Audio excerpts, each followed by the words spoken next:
So this is a CHRP Part 2, Level 4. The paper is CHRP 14, Reward Management. It was done on 22nd November 2019. The time allowed is 3 hours. So the instructions, section A, answer question 1 in this section. Then question 1 is a case study scenario. Then there are questions that follow thereafter. Then section B, you are told answer any 3 questions from this section. So we have questions 2AB, 3AB, 4AB, 5AB, and 6AB. So you are supposed to select 3 questions from this section. My preference usually would be that if you please attempt section B first. Section B has 60 marks. Then section A has 40 marks. But because of the case study, there are circumstances where the case study question, the case scenario presented is a bit complex, so that a candidate would struggle to be able to even read and conceptualize before they can apply the question, their know-how on the questions. There are certain scenarios that even the case and the question, there may be no connection between the case study and the questions. So it's important that you focus on getting 60 marks, which is section B. Then once you have the 60, then you can devote time to getting the 40. That would be my preference and that would be my advice, because there are sections B, you'll have 6 questions in different topics. There may be scenario that section 1 maybe tests you on only 1 or at most 2 topics. Then the other 10 or so topics are tested in section B. So it might be better you looking through section B first before you revisit section A. That said, I want us to start section A. So we are given question 1. The case is on one media holdings. Who will read for me the case? Anyone who is able to see my screen?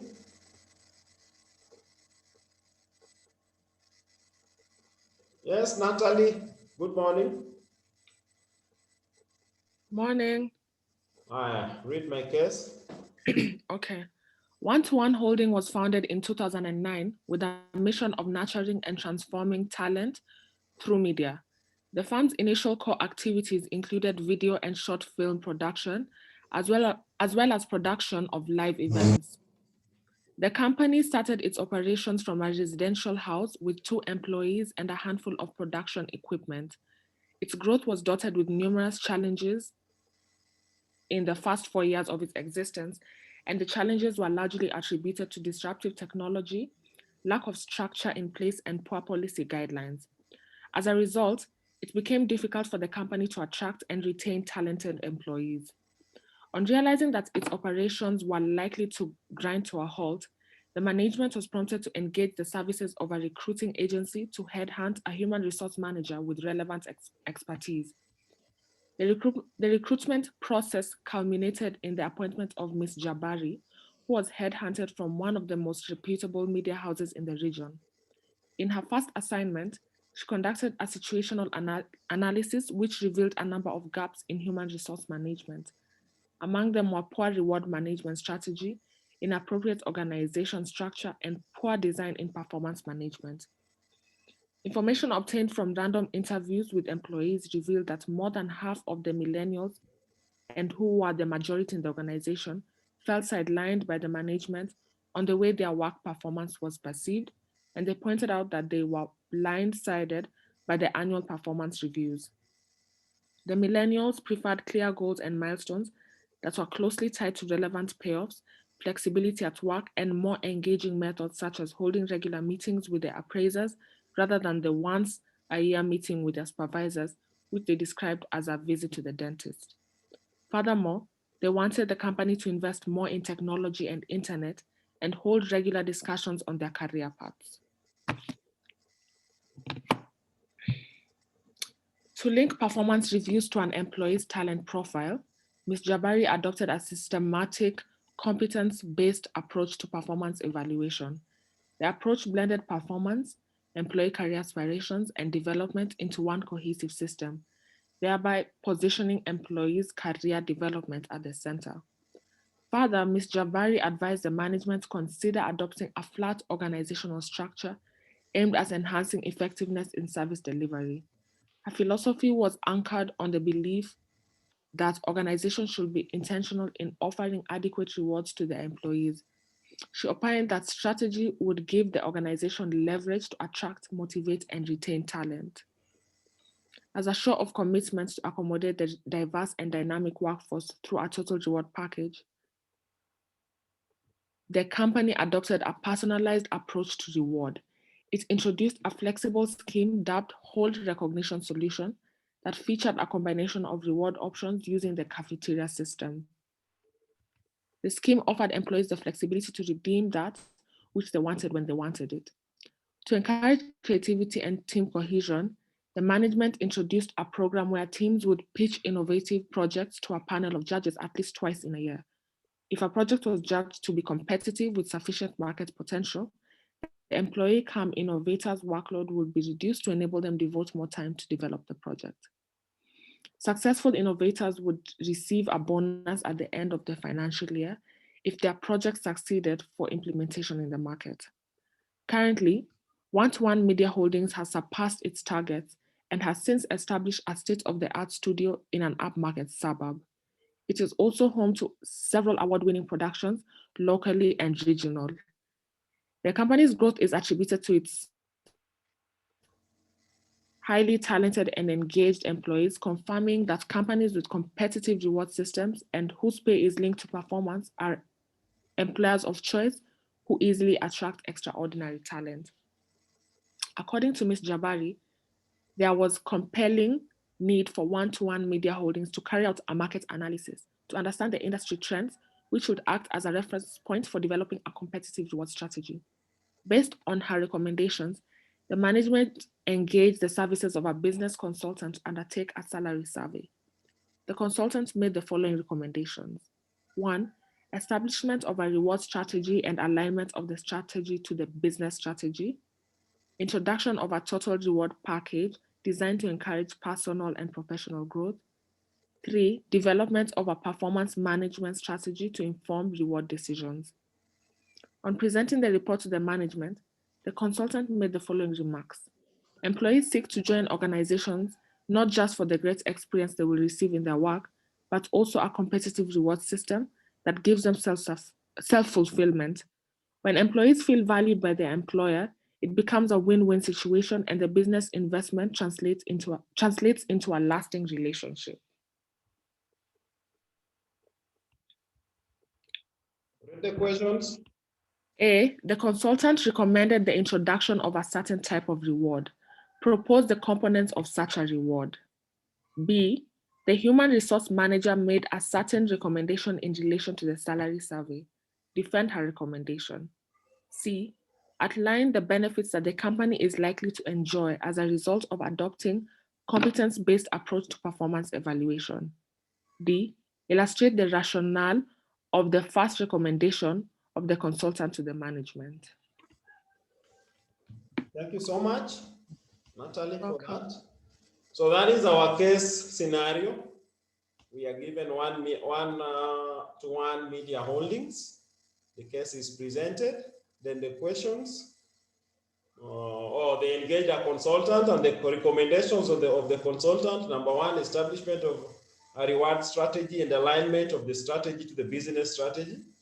Introduction of a total reward package designed to encourage personal and professional growth, and development of a performance management strategy to inform reward decisions.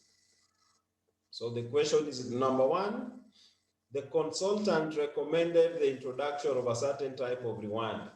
Propose the components of such a reward. So which reward was proposed by the consultant? Which type of reward was proposed by the consultant?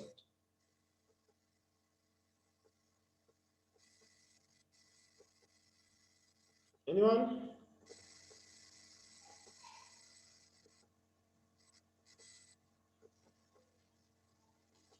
Which type of reward was proposed by the consultant?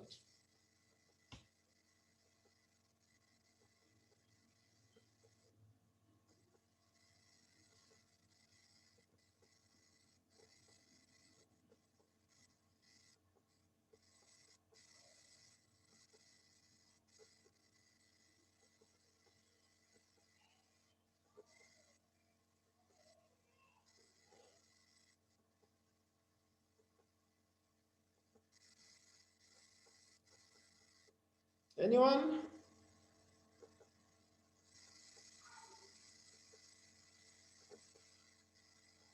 Natalie, read for me the consultant's recommendation, Roman 2.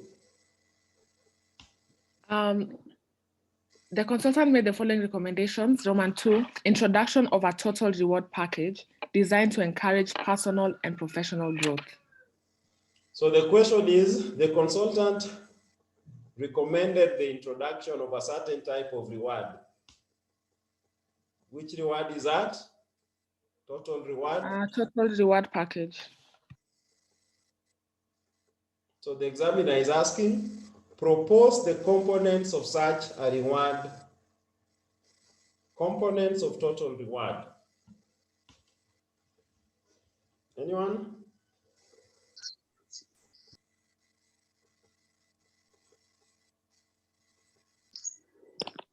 Financial and non-financial. Financial and non-financial. Anything else? It has transactional and relational reward. Transactional and relational rewards. Natalie, your hand is raised. Yeah, I'll just add on to what she said. The total reward package has transactional, communal, relational, and individual rewards. So it has pay, that's salary, wages, allowances. And then it has the benefits such as the pension, holiday, medical. And then the reward also includes learning and growth. So those are things like training, performance management, and career development. And then it also has aspects of the work environment. So that is core values, quality of work life, recognition, leadership. Yeah. I think that's what it entails, the total reward package. So in answering question 1, you might want to tell us briefly what is the total reward package, and then tell us about the transactional rewards and relational rewards. Then tell us about the fact that the rewards are either enjoyed individually or communally. So transactional rewards, break them down, pay and its examples, benefits and the examples, learning and growth and the examples, and work environment and its examples.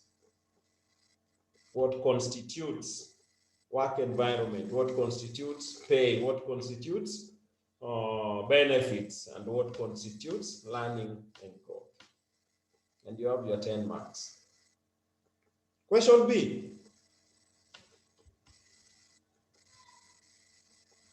The human resource manager made a certain recommendation in relation to the salary review.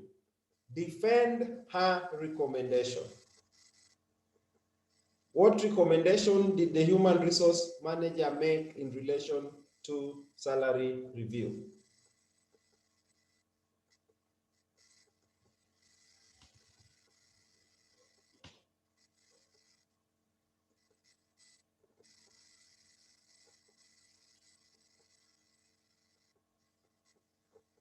Recommendation in relation to salary review.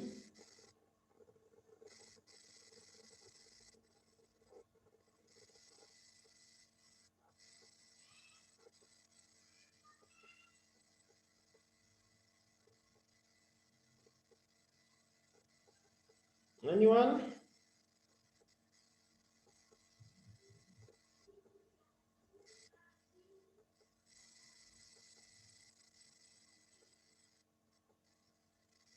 Anyone?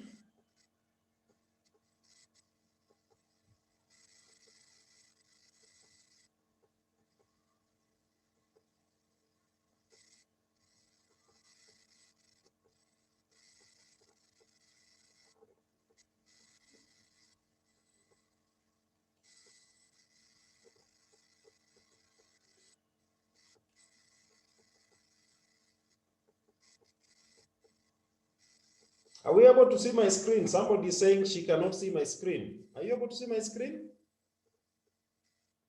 Yes. Yes.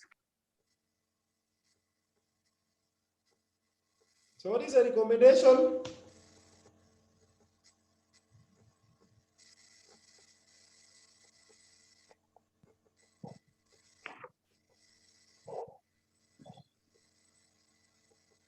The recommendation was to carry out a market analysis of the industry trends. Market analysis of industry trends. Natalie, anything? Yeah, that's what I wanted to say. A industry market survey. So according to Ms. Jabari, there was a compelling need for one-to-one media holdings to carry out a market analysis to understand the industry trends, which would act as a reference point for developing a competitive reward strategy.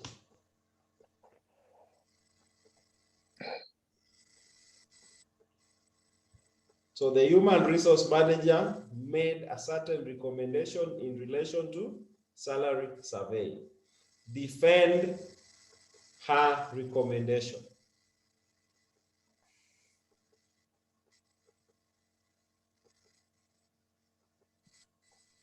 Defend her recommendation.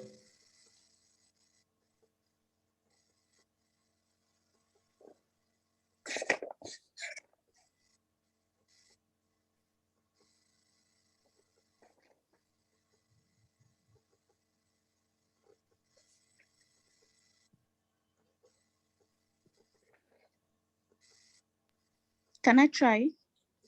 Yes, please. That type of market analysis will ensure that the organization offers competitive salaries and benefits and other benefits. So they will offer competitive rates according to the markets in relation to.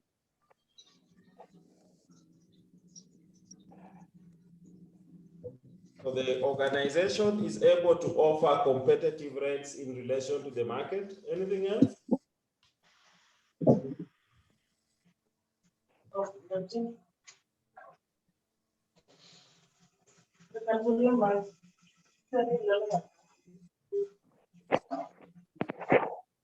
Let's try to move fast so that we cover at least most of the questions.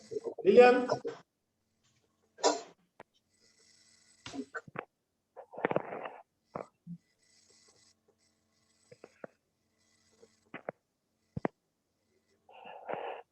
When they offer competitive rates, then they're able to retain their talent which reduces labor turnover. Talent retention.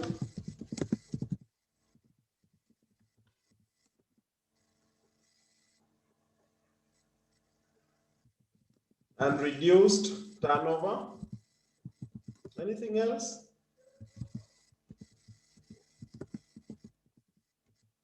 I think it will also impact the image of the organization in a positive way, such that it will be easy for them to retain talent, to attract talent. So that there is positive impact on the image of the organization.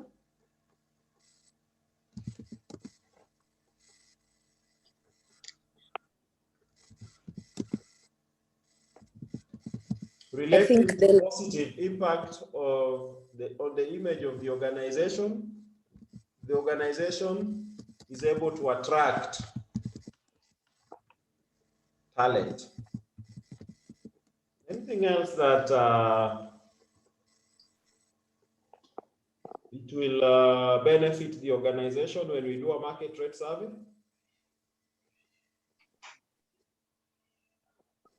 Stacy, your hand is raised.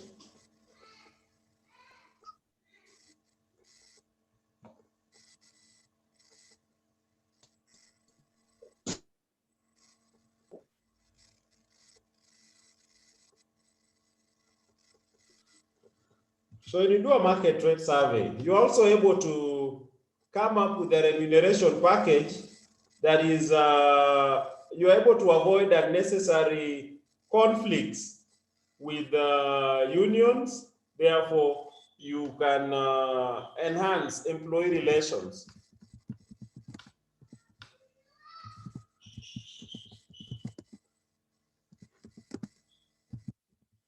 You will find in many situations conflicts between organization and union primarily emanate from contestation revolving around terms and conditions of service. You're also able to, when you offer competitive, attractive remuneration that is in tandem or in keeping with the market rates, then you are likely to experience increased productivity of the workforce because they've come in, you are compensating them well, so they are likely to be more productive in the organization. Competitive remuneration. Yes, Natalie? Hand is raised. You say it also contributes to job satisfaction of the employees. Job satisfaction. The organization is remunerating you well, so why should you seek opportunity to go outside? You're already satisfied internally, and that will play a part in retention. Benefits of the salary. When you know what others are doing, then you come up with the right package and you're able to achieve the reward objectives. Question C. Question C is what? Outline the benefits that the company is likely to enjoy as a result of adopting competence-based approach to performance evaluation. Outline the benefits that the company is likely to enjoy as a result of adopting competence-based approach to performance evaluation. Performance management, performance evaluation. The framework where you want to use to overall improve performance is performance management. But now when you talk about evaluation, when now you want to evaluate, review how the person has performed or the employees have been able to perform over the period, your focus is you want to appreciate the performances of the employees over the period, and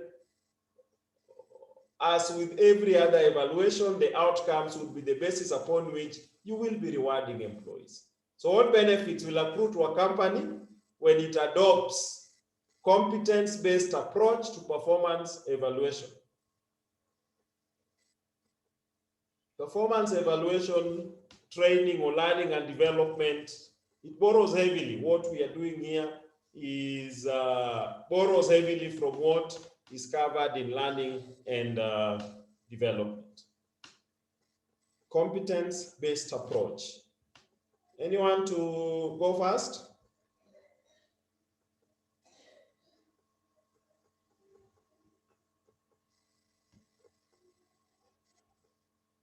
Anyone? In the interest of time, so that we cover at least the entire paper by the end of the day. Anyone to go first? What benefits will we enjoy when we adopt competence-based approach?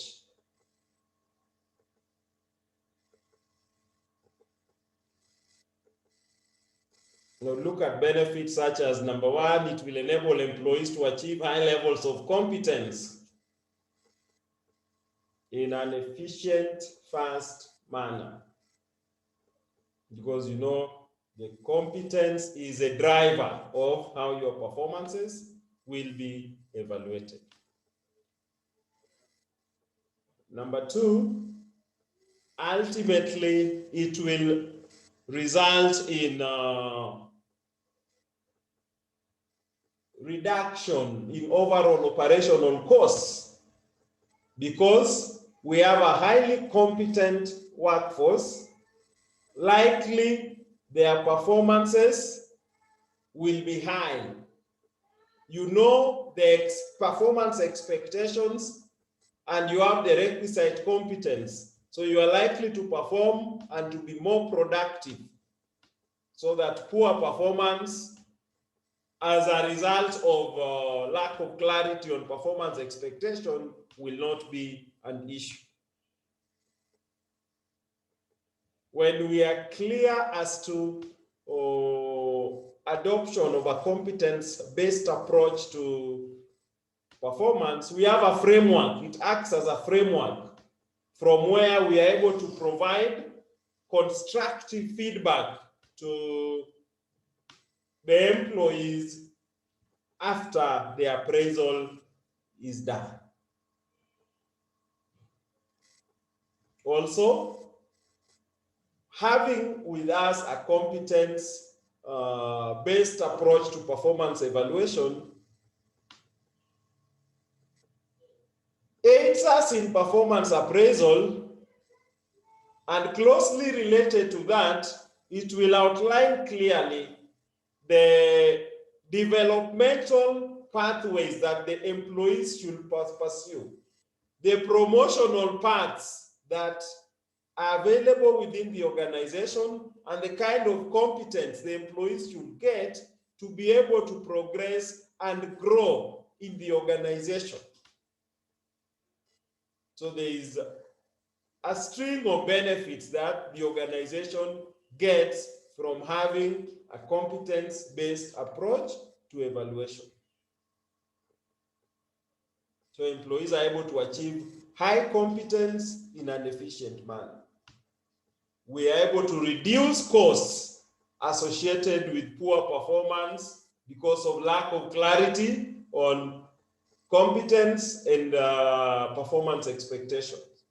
You are able to enhance communication between employees and the management because of that clarity on performance expectation.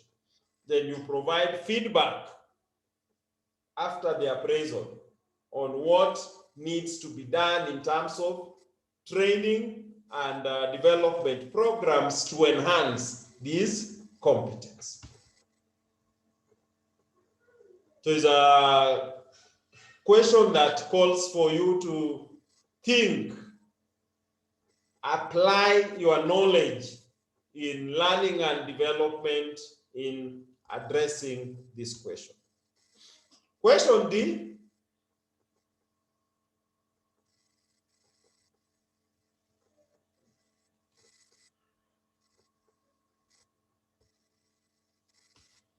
illustrate the rationale of the first recommendation of the consultant to the management.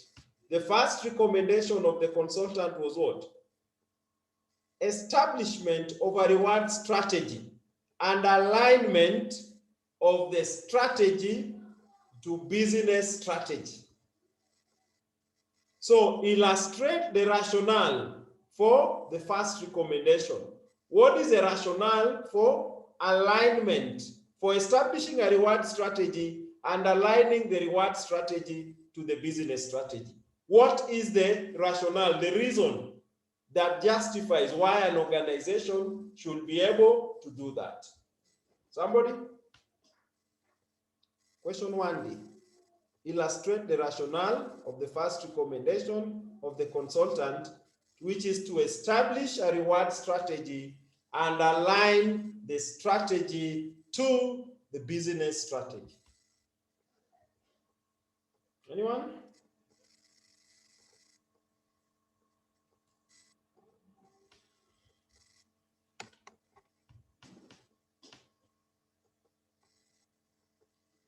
There are 25 of us.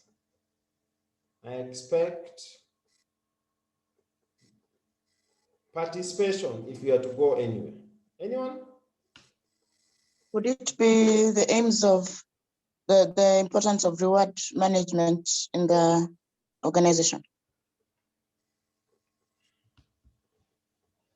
Importance of reward management, unless you expound further. When you align the reward to the business strategy,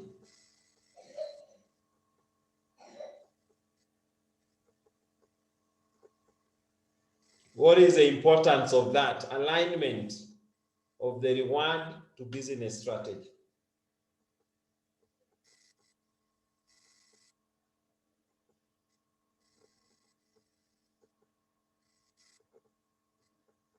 So from the aims of reward, you can be able to get your points and explain this alignment. Give it a try.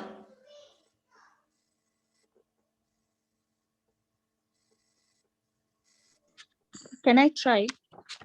Yes, go on. Aligning the reward strategy to the business strategy may assist in ensuring that the organization achieves its long-term goal. The organization is able to achieve both its short-term and long-term goals. Anything else? When you align business and reward strategy, what would be the rationale for that?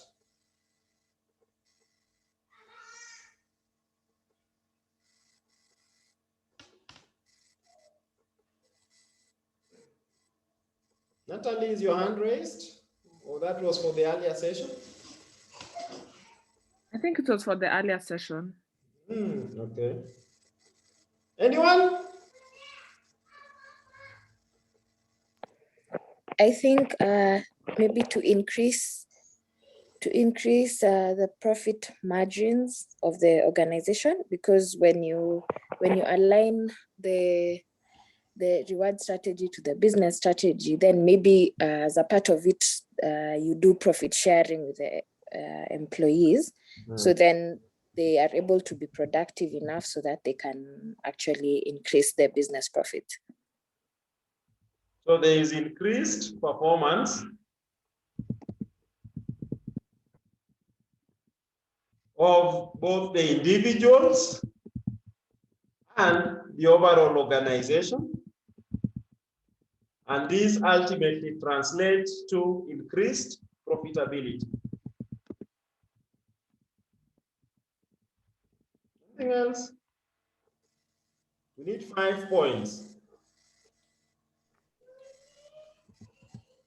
I think when you align the reward strategy to the business strategy, you gain support from the organization, and therefore it will be easier to implement.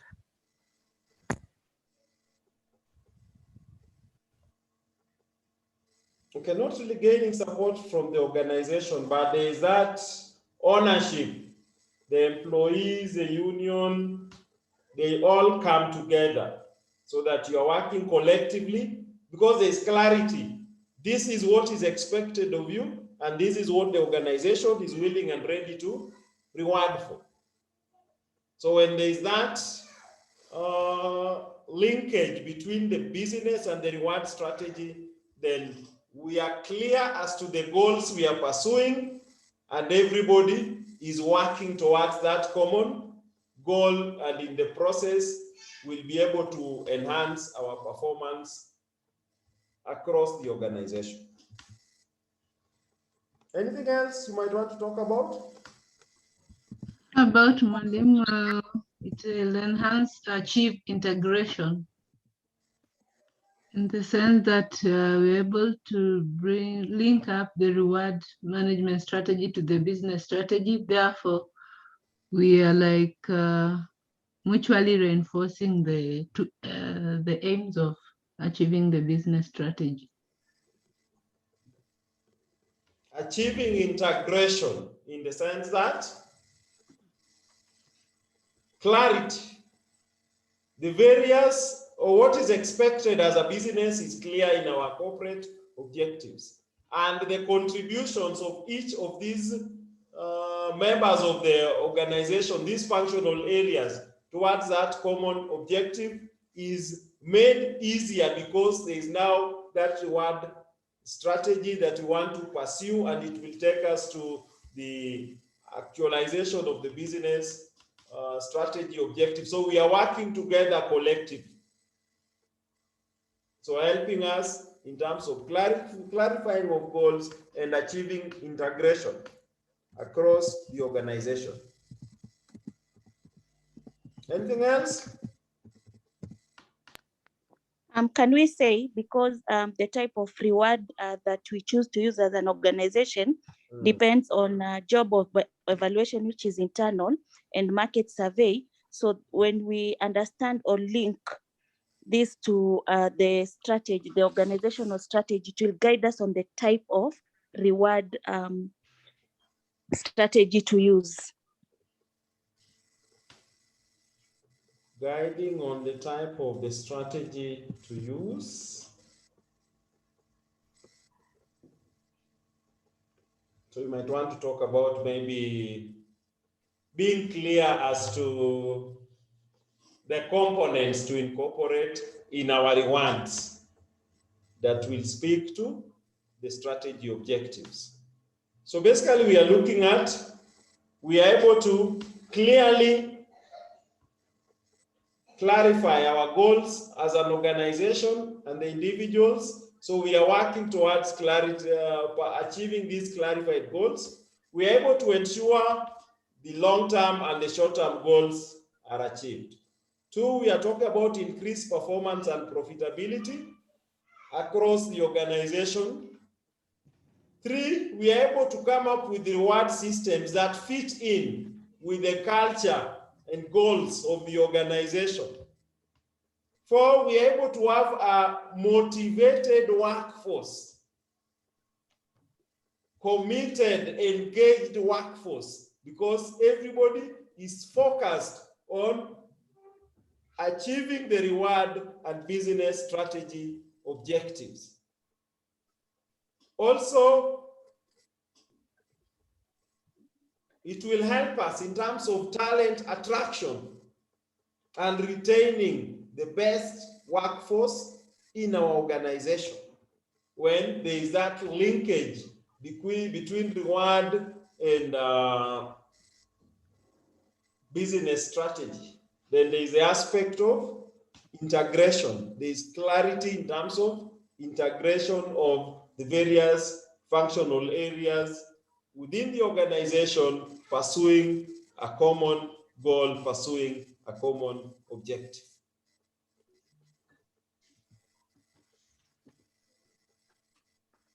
That is question 1A.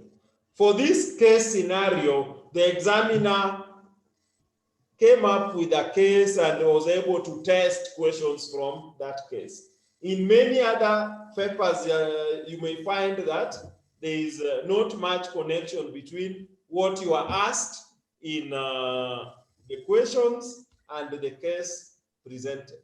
That if you are looking for answers in the case, you can read and read and reread and take 2 hours, but you still not find answers. Question, section B. Answer any 3 questions from this section. Question 2A.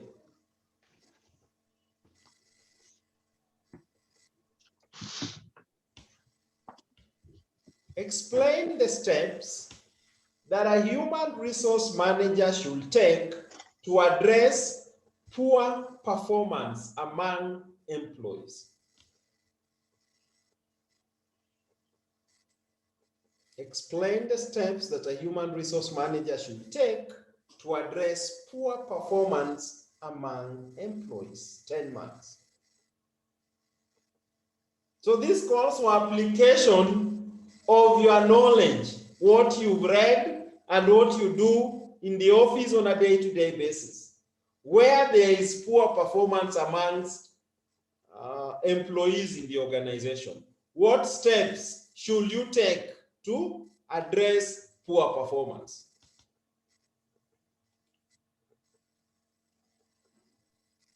To A. Anyone? Training.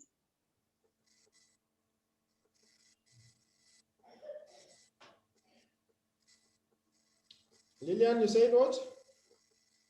I'm saying the HR can offer training to boost the performance of, yes, of this employee. To enhance the skills? Yes. So as to boost performance? Yes, Natalie, your hand is raised. So maybe make clear the employees' goals that they're supposed to achieve, because sometimes people perform poorly because they are not sure of what they're supposed to do. So you need to clarify. Yes, clarify. Clarification, goals and objectives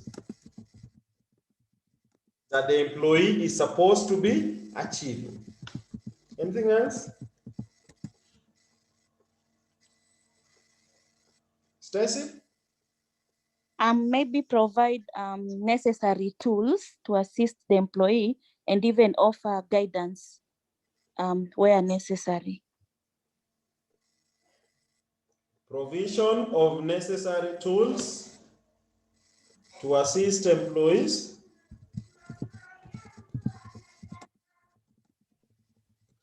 I think motivation of these employees through probably a good reward management system. You want to be able to motivate employees with poor performance. Explain what the HR should do to address poor performance.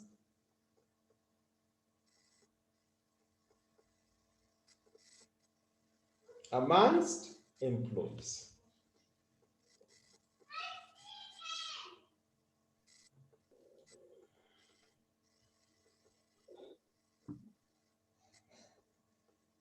So you want to clarify the goals that the employee would be expected to deliver on. You want to provide trainings that would equip this person's capacity to be able to perform.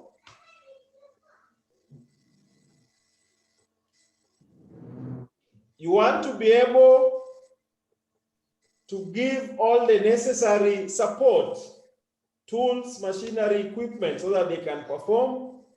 We've also talking about you want to be able to offer the necessary guidance for them to work towards improving their performances. Anything else? Stacy, your hand is raised. Sorry, it was the previous time. Let me know it. Okay, Natalie. Previous. Can you say carrying out counseling to find out if the employee is struggling with other issues outside the organization. So you want to counsel the employees so as to understand if there are job or external issues they may be struggling with, that may be affecting, that may be impacting their performance.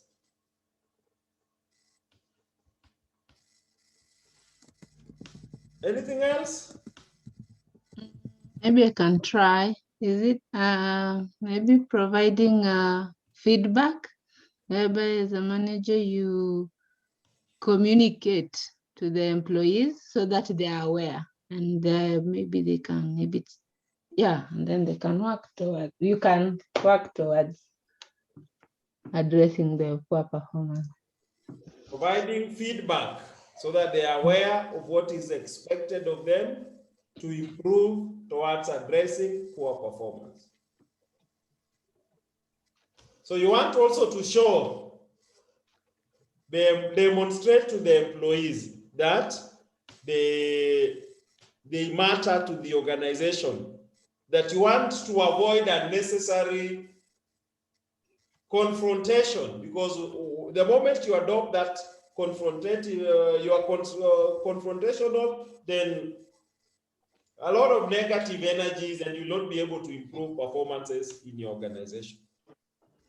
You can also ensure if there is continued underperformance and notwithstanding what you do to improve the performance, they still continue to perform poorly, you must be ready to let them go. The organization and the employees are not Siamese twins. If you cannot achieve what is expected by the organization, then the HR manager should be prepared to let you go. So many factors: training, clarify goals, avoid unnecessary confrontation on performance, counsel to try and understand if there are job-related or external issues that may be impacting on their performance. You want to be able to motivate these employees. You want to be able to reward them, have an attractive reward package so that everybody is motivated. You want to provide the necessary tools and assistance and guidance for these people to be able to perform. But if they continue, you must be ready, you must be willing to let them go. Question B. Evaluate the measures that an organization may put in place to address a bloated workforce. You read through the course outline for reward management, you don't get anything like that. But HR is integrated. So you don't say, oh, this is knowledge I gathered in employee resourcing, I cannot use it in reward. This is knowledge I gathered in personnel, I cannot use it in reward. No, it's integrated. So evaluate the measure that an organization may put in place to address a bloated workforce. You have a bloated workforce. What measures can you put in place?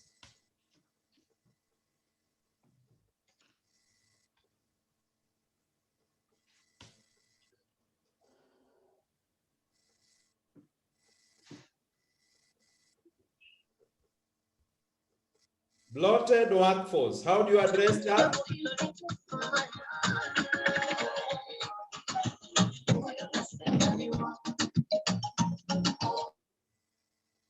Nani anatuwekea muziki badala ya kujibu swali? How do you address a bloated workforce?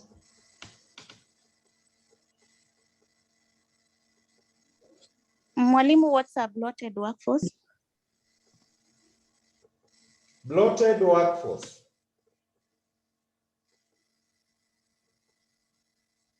Your organization has a workforce of 100 employees, but you only need 60 to operate optimally. So you have excess workforce.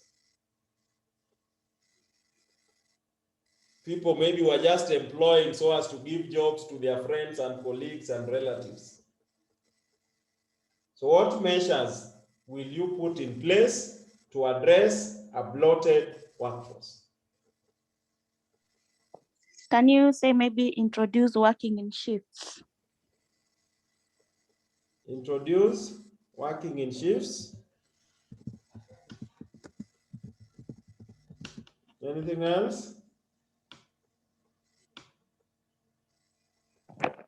Can introducing job sharing measures. Job sharing. Anything else? Natalie? Can you say carrying out a job analysis to find out the, I don't know if it's job, they are carrying out a job design so as to find out what the job is and how many people require to do a certain job. So from there, you'll be able to decide if there are too many people doing a job that can be done by one person and let the rest go.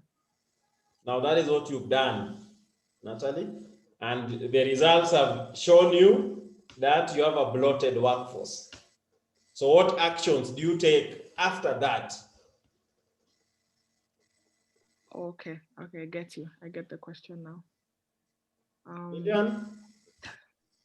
You can retrench some of them. Retrenchment. Yes. Lillian? The other Lillian? I think you can try to connect.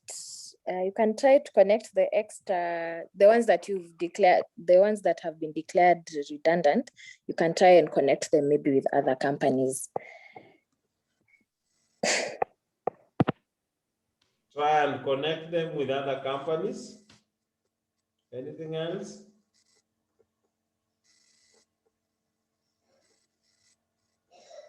You want to stop hiring. Already your workforce is bloated. So step number one, freeze hiring. Number two, those who exit or those who leave for whatever reason are not replaced.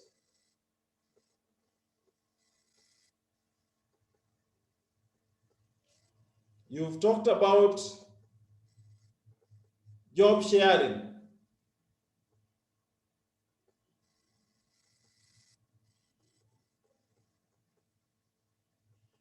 So that you have a job but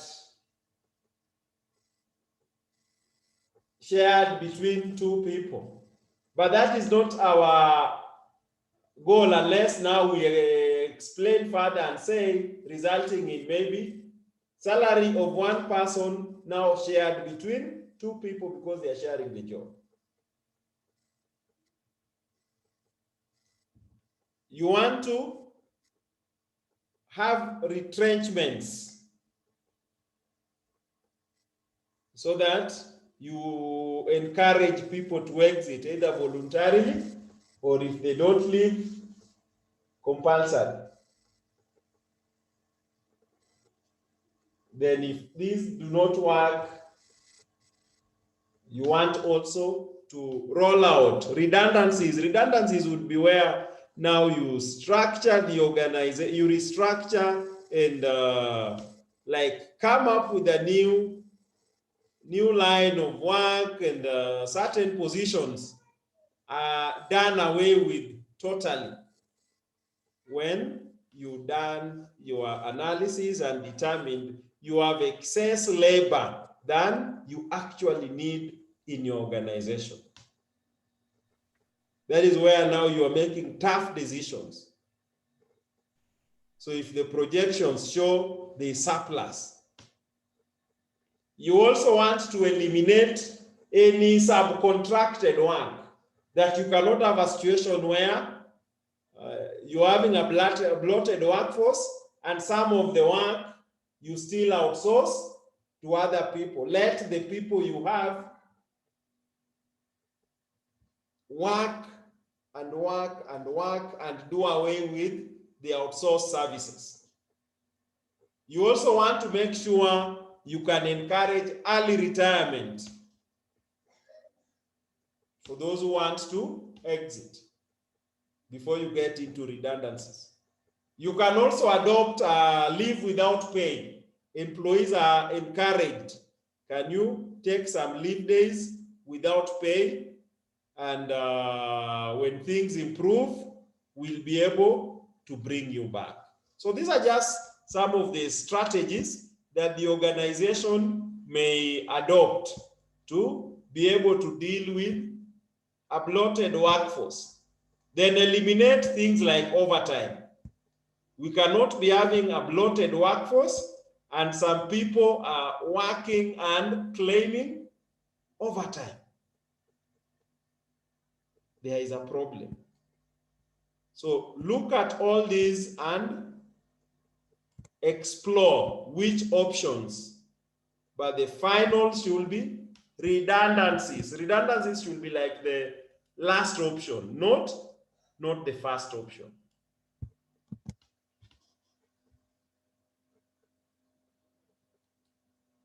Question 3A. Outline the precautions to be taken when using published surveys to determine pay rates. Published surveys is where you go to a consultant and you like buy the report from the consultant who will have undertaken the survey, publish the reports, and the report is available to any organization that wants to do market rate survey at a fee. So what are the precautions you want to take when using the published surveys? Anything that comes to mind?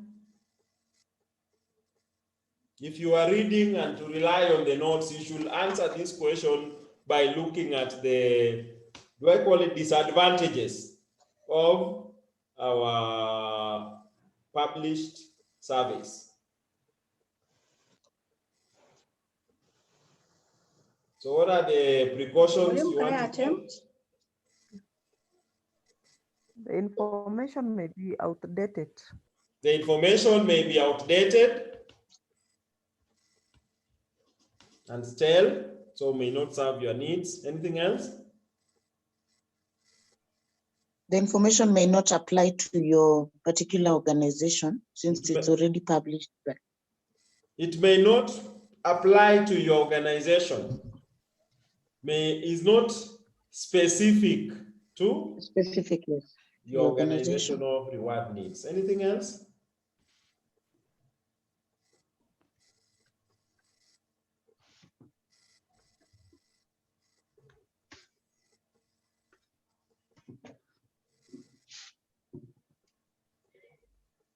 So a small-scale operator may find it to be a bit expensive to carry out and rely on the published survey.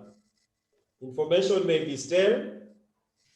Then you cannot vouch for the accuracy of the data that was used and whatever report is in the findings. The consultant will normally target the leading players, the blue chip firms in the industry. Therefore, whatever is contained in the report may not be of much use to a small-scale operator because the dynamics in your organization and Safaricom and EABL are totally different. Then certain specific reward information that you may be seeking in a desired format would be lacking when you go for the published survey. And then the report is general, as the name suggests. So it covers every scope, every industry, every region, and may not make much sense for the reward needs of a given organization. Question 3B, the examiner was asking, explain the objectives of reward management. Aims of reward management. The objectives of a reward management policy. When you have a reward management policy, what are the objectives of such a reward policy?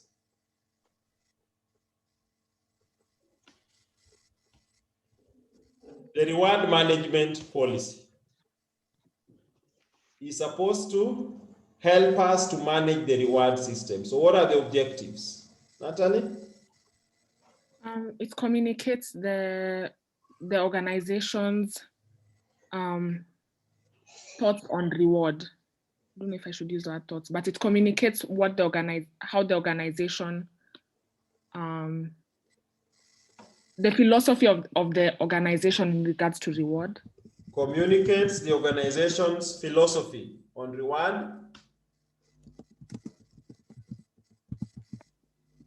To streamline the allocation of rewards in an organization.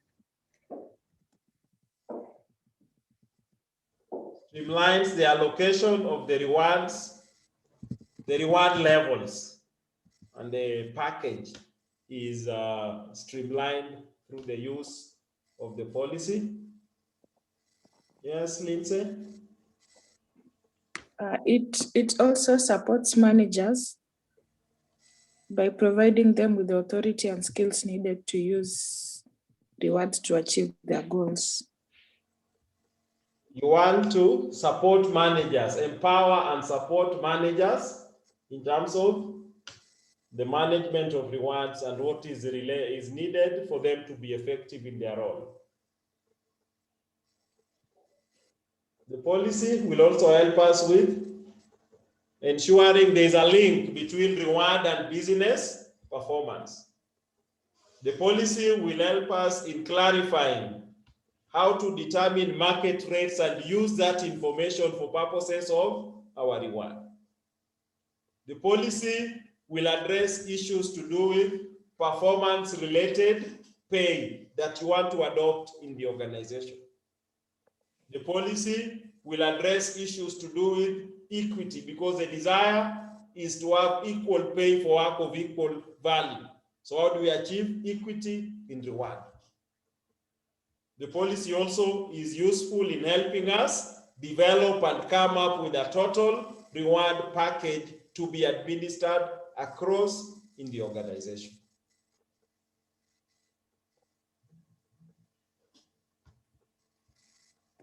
So each point you expound in a 3-4 line paragraph, every point.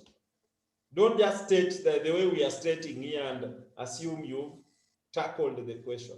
You expound every point as set out.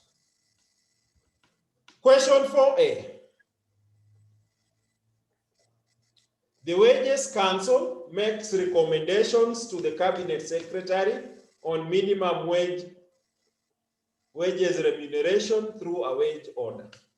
Explain the contents of such an order as outlined in the Employment Act 2007. So we have the Wages Council that advises the Cabinet Secretary of Labor on issues remuneration. So we are asked to explain the contents of such an order in line with the Employment Act.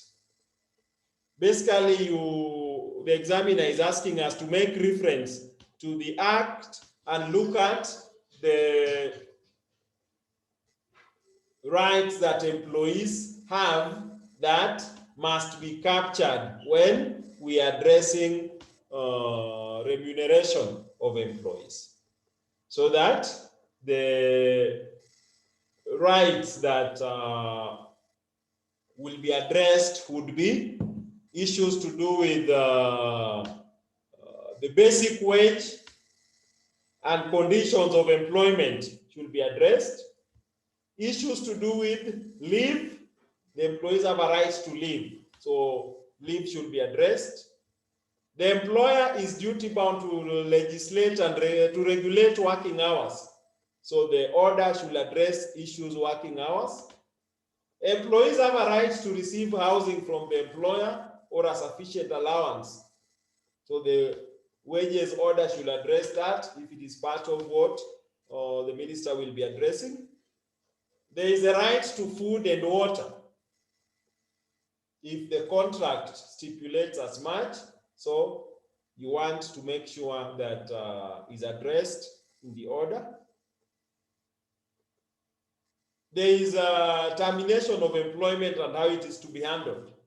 So that as we are making the order, we want to look at termination of employment, the notice. What is the notice duration that the employer should give so that the employee knows, both in fact the employer and the employee know that for us to exit this contract, 1 month notice is required. Then there is also like medical attention. So the wages order will be issued by the minister, and it sets out the terms and conditions of employment. If they are to be revised, then it is revised in this order from the Wage Council given to the Cabinet Secretary. So addressing basic wage and terms and conditions of service, leave, working hours, rights to housing, provision of food and water where the contract dictates, termination, and even medical, what is to be provided by the employer.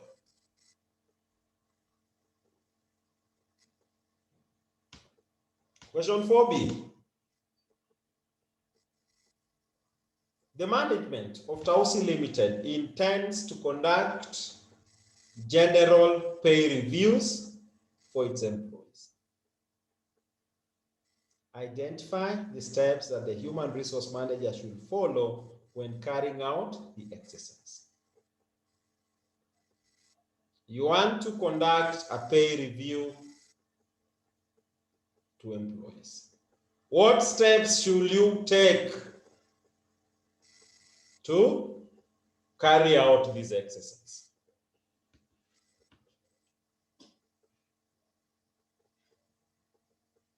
You want to provide a budget so that there is a budget in place.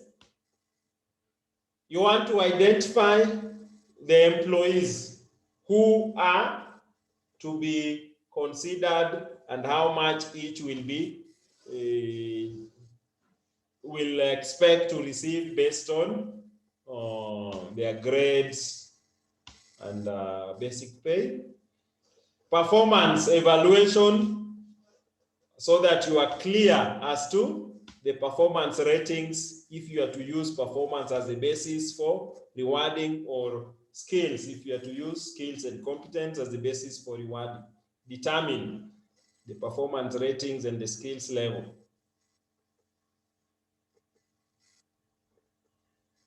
So you rate performances, then you do a market survey and determine the average salaries in the industry, internally and externally. Evaluate the situation. Then, using that information, review the pay for each employee as fairly as possible.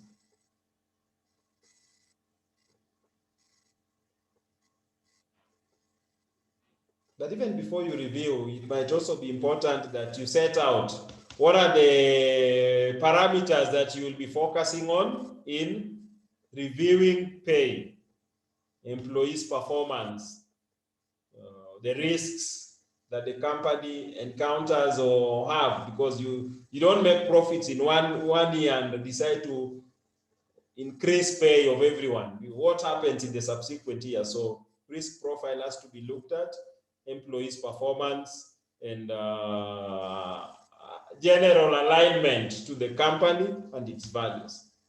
Then you want support from the employees and their representatives, so engage them and involve them in the process, and then you communicate your findings. So set out, do you have a budget?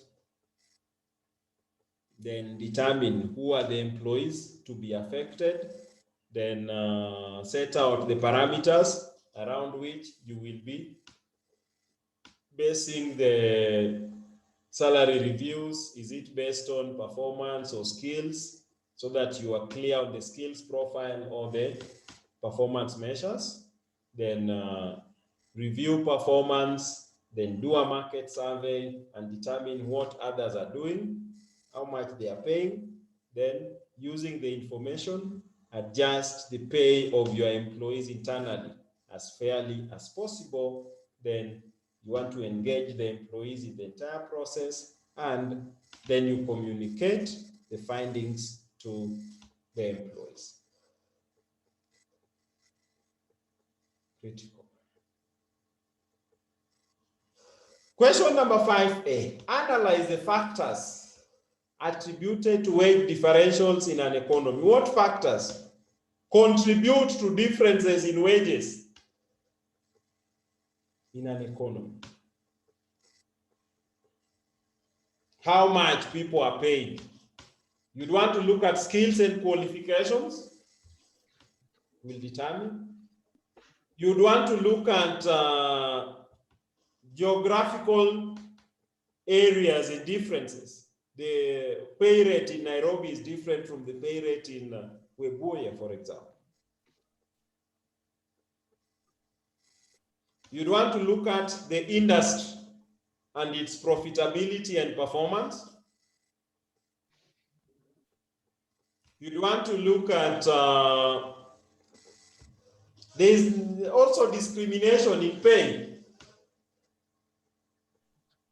There's gender discrimination in pay. There has been industries where they say men earn more than women. Will affect differentials. You'd also want to look at whether the nature of the engagements, is it part-time, is it temporary, is it fixed-time contracts, will determine how you will be remunerated. That you may get people on contract may be earning at a far much higher salary than people on permanent and pensionable terms. Wages also will be affected by productivity of the labor. How productive is the labor? So that if the labor is highly productive, then they tend to earn more, and the converse is true. Natalie, your hand is raised. Organizational culture regarding wages. Organizational culture, yes, but now the focus here is a bit much more broader. Not factors affecting wages in an organization, but like in the broader economy. So if you are looking at organizational factors, then culture will come in, because every organization will have its own culture. So, but broader factors. So the industry and profitability, you'd want to look at geographical differences. You'd want to look at generally in the industry, what is the discrimination level, so to speak. You'd want to look at the nature of the engagement. Is it short-term? Is it contract? Is it permanent and pensionable? You'd want to look at skills and qualifications. You also want to look at wages are also impacted on by globalization. Arising from globalization and openings of economies, interactions of economies all over, these have an impact in terms of the wages that are offered.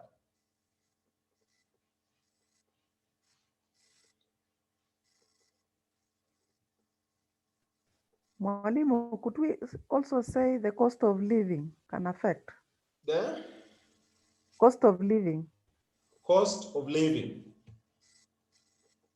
So wage differentials is a factor of the cost of living in the country.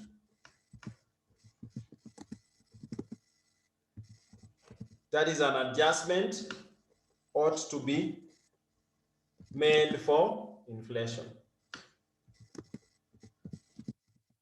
Anything else?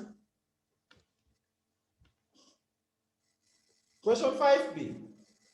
Evaluate the circumstances under which a group bonus scheme would be most suitable. Evaluate the circumstances under which a group bonus scheme would be most suitable. Give me 5 points. We move on. We are heading to 8. It's 8. And we still have 3 questions. A, B, C. Group bonus. When is group bonus suitable?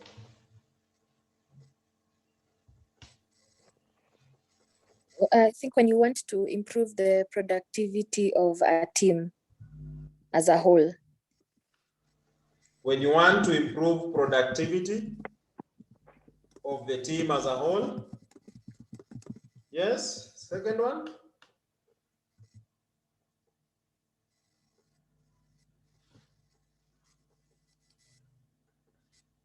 The lesson will end. Some people have not even opened their mouths. No man has spoken in this session. The 25 or 26 of us who were in at one time.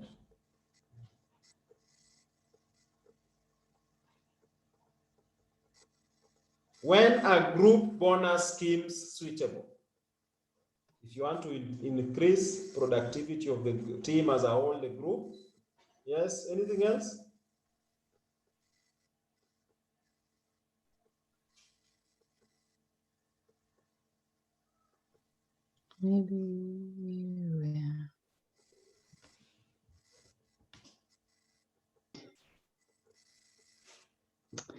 Is there like an aspect of transparency and fairness? I don't know. So say that again, Ben. I think is there an aspect of transparency and fairness? Expound briefly so I get it. In what sense?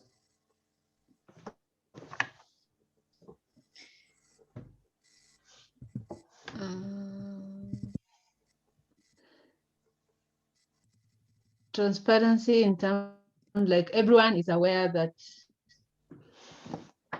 this was a team effort and it's now being distributed as a team.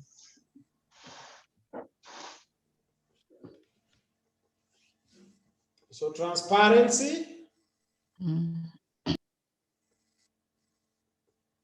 Transparency. Evaluate the circumstances under which a group bonus scheme would be most suitable. So number 1, we've spoken about if you want to improve productivity of the whole team, then you'd want to go the team-based approach. Number 2, we've talked about there are situations where for us to succeed, we need collaborative behavior. A football team, you just don't need Messi. You need Messi and 10 other players for you to succeed. So where our success depends on collaborative effort, then team-based approach would be ideal rather than individual-based.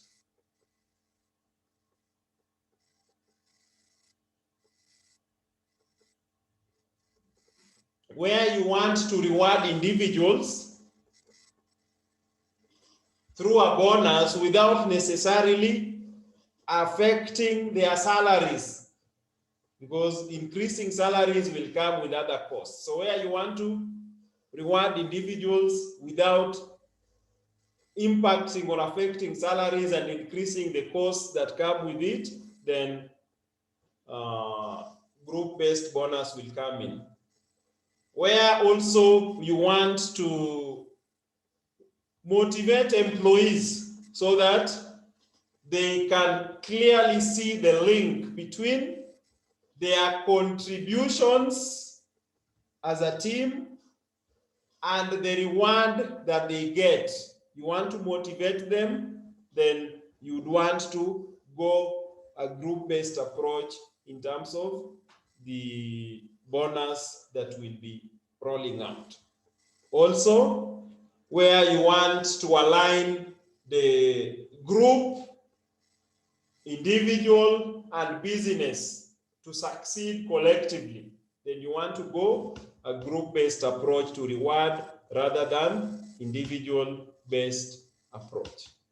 So the objectives of when circumstances where group-based approach would work best: collaborative behavior, where productivity is important for us as a team, where we want to enhance motivation and link between individuals, teams, and the organization, where you want the individual to be motivated by seeing, in my team, I have contributed so much, and this is the reward that we are getting collectively, then group-based approach would work best. Then also, where there is that alignment between individual, team, and business success, then group-based approach would work best. Question 6 was on the management wanted to introduce fringe benefits for its employees, and you're asked to justify the management's decision. You justify the decision to introduce fringe benefits to the employees.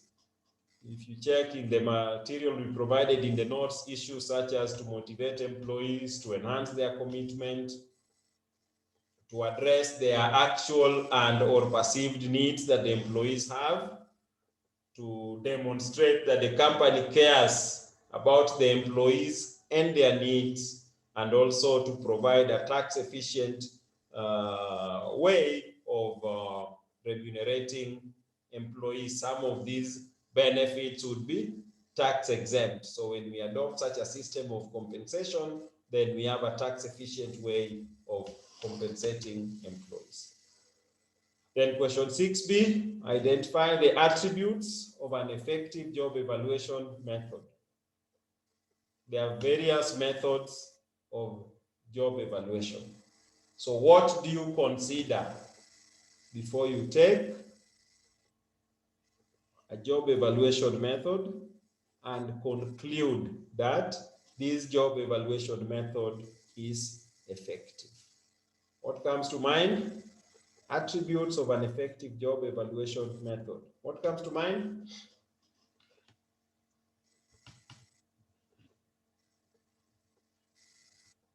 That is the last one. Contribute, we go. We finish.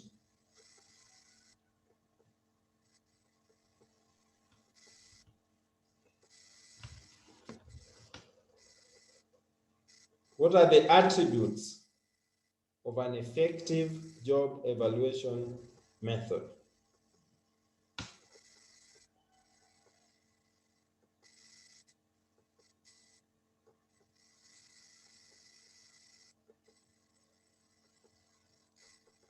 Should be in line with the CBA. In line with The collective bargaining agreement. the CBA. This job evaluation in general, but in terms of you want to select a job evaluation method, where whether to use job ranking or whether to use point rating. So what do you consider to be an effective job evaluation method? It should be able to provide a continuous basis for assessing the value of jobs. So that once you've graded jobs, then on a continuous basis, you can continue regrading jobs using the method. Anything else? It can ensure the pay administration is easier to Administration is easier. How?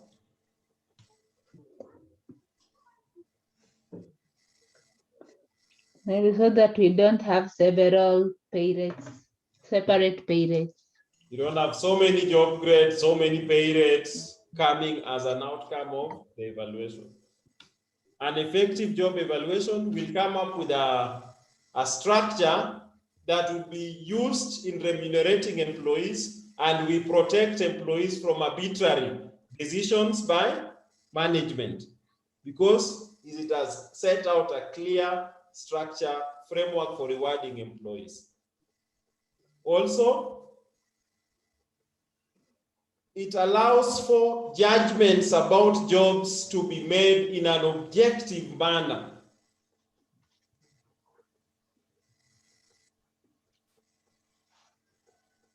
The essence of the evaluation is to be able to grade and remunerate employees based on the value of the positions. So if we do a job evaluation applying an effective method, then we are able to ensure judgments are made to grade jobs in an effective manner. We are able to ensure we rank jobs in line with their value to the organization, primarily. Effective job evaluation.